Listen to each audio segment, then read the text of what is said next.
Hi everyone! So today nag-crave tayo ng something Filipino. Kaya gagawa tayo ng pandesal at magluluto tayo ng pansit canton gisado.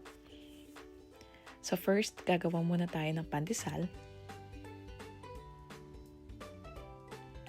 So kailangan muna natin paghalo-haluin lahat ng mga dry ingredients like flour, yeast, sugar, powdered milk,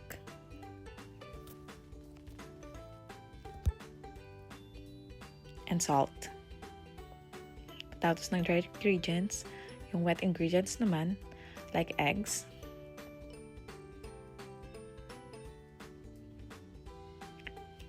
oil, then water. Paghalo-haluin lang natin siya, and then kapag nahalo na, i-rest na natin siya for an hour sa preheated oven na 85 degrees Fahrenheit. And then kapag na-rest na, tatanggalin na natin yung gas.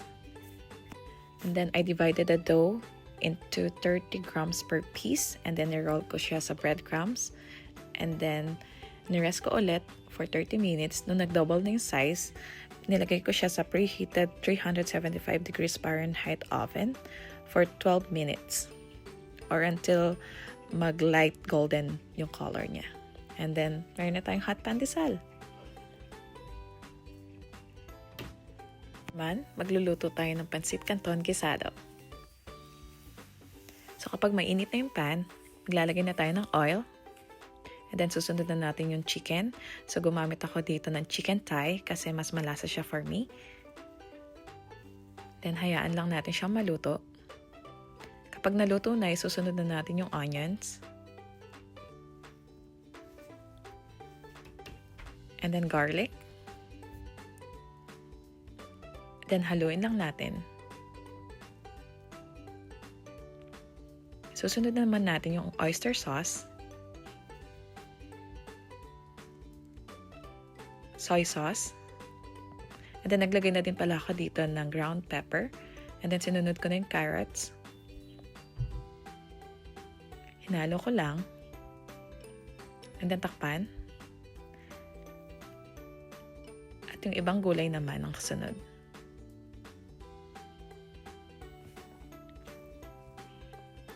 Then haluin lang siya. And then set aside para hindi ma-overcook yung gulay. And then maglagay ng hot water.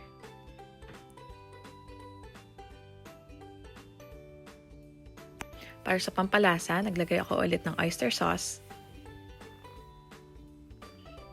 soy sauce, chicken cube,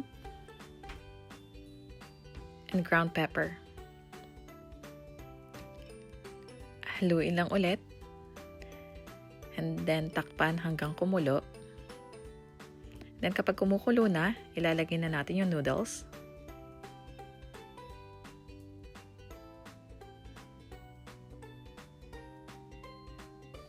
Then, haluin lang natin ulit.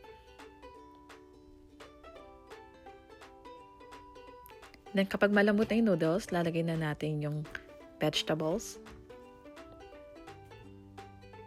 Hindi ko nilagay lahat ng vegetables kasi gagamitin natin yun pang toppings. Then, haluin lang natin. Then, kapag luto na, ready to eat na. Meron na tayong merienda. Thank you for watching!